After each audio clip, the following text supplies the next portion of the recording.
I love teddies. I have had teddies all of my life, just like most kids have. I even have some teddies now. I also make a lot of characters.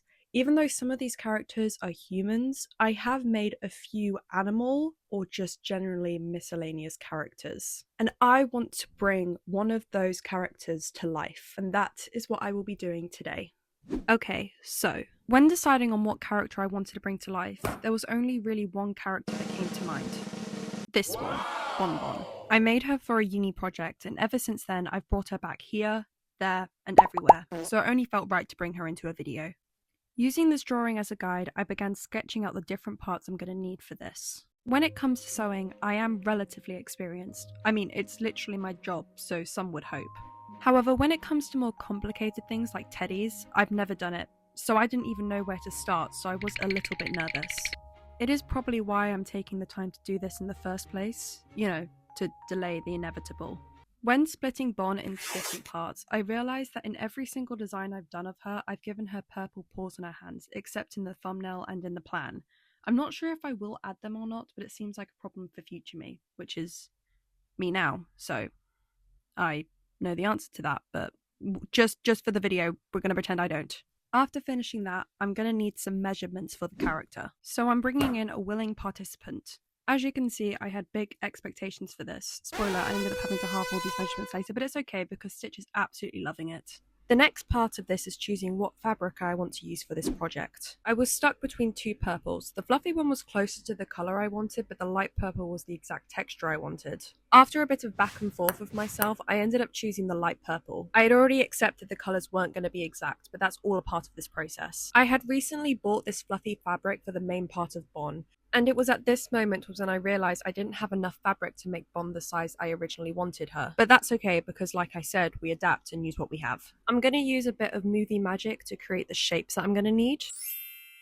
Wow, now wasn't that cool? Now I've got all the shapes I need for the teddy, I'm going to grab my favourite sharp friend, ready to cut each piece out. As previously mentioned, I've never attempted to create something like this before. So before starting this, I went onto YouTube to watch some tutorials. I ended up using someone's called Minky Binky's tutorial because it was super clear and it was really easy to follow. So if you want to do this as well, I'll link her channel below. Also, this fabric had a massive issue of shedding. Even now, I'm still finding bits of fluff just on my desk and in my bedroom. After about an hour or so, I cut out every single piece I'm going to need for this project. So we're just going to push them aside and start prepping each piece for the machine. I started pinning each piece I wanted to sew together so I wouldn't lose them and also to make it a little bit easier to sew. I also had a few seams I had to sew together, so I hand sewed them before heading downstairs. There were so many tiny bits to prep, but it's so important to prep things, as you've seen from my last sewing adventure. Once you have done it, it makes the sewing process so much easier. And after all that prep, we're going to move downstairs. I was nervous. Last time I attempted to sew with the machine, it didn't go very well. I struggled a lot. I almost went to war with the machine before it defeated me. However, sewing a thick layer of jeans versus what this specific machine was actually made to sew was going to be a little bit different, so I was ready. I put my first piece under the machine, held my breath, and began to sew. See, that was much better. I don't know what I was so nervous about. And just like that, the first piece is done, just 300 more to go. If you did want to do this yourself but don't have a sewing machine, Minky Binky has done different tutorials with and without using a machine, so literally anybody can do this. So definitely go watch her videos if you want to learn more. After sewing bits together, I really wanted to start adding the limbs together. So I grabbed the back body and the arms and started sewing those two bits together. I wanted to do as little as possible with hand sewing, so I did as much as I could. However, because I made the bunny so small, I was very limited to what I could actually do on the machine. I did manage to get the butt and the body together, as well as the purple patches on the ears and face, but I ultimately decided to do the more fiddly parts by hand. I started off by attaching the ears to the head. The left side was really easy to do, however, as soon as I got to the right side, I had a lot of trouble with the patch I added. The tutorial hadn't prepared me for the flappy bits. I ended up putting the ear on top of the patch and sewing it on that way. Clearly I wasn't too bothered with the anatomy when I was designing this. Next, I moved on to the eye. I really wanted the eye to be one of those buttons with holes in, however, I couldn't find one in my mother's massive collection of buttons. I cannot begin to explain the struggle I went to sew this button onto this face. I ended up cutting a hole in the face and attaching it that way. It ended up looking really cute, so I'm not really complaining. Well, maybe just a little bit. Moving on to the legs. During this process, I learned that maths GCSE had gone through one ear and out of the other, because I couldn't remember how to measure the circumference of a circle.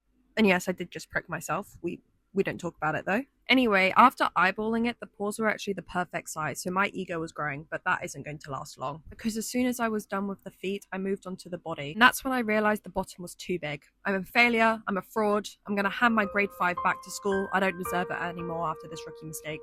I ended up having to do emergency surgery on this bottom. Not what I wanted to do this far into the project, but what choice did I have? I was more of an English girl anyway. But it all ended up okay in the end. And at this point, I knew I was at the last stretch. I grabbed the back and the front of the head and started fitting them together. That annoying flap still getting in the way, but don't worry, I'm really strong and I was able to deal with it. I attached the back and the front first, ignoring the flap, and then I attached the flap on afterwards. I don't know why I keep calling it flap, it's a patch. The patch. And while I was sewing it together, I also left a gap right at the bottom. Now everything came down to this final moment, where body meets head. And after I had finished, all I could think about was what if I put something on backwards. But once I turned it the right way round, it was fine. Everything was attached properly, but the work was not done.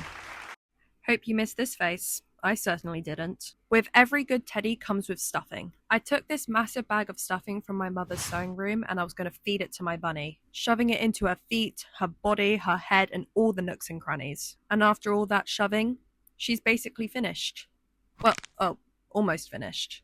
I forgot about the head. With one final push, I quickly sewed the head to the body. And just like that, it was time for the final reveal.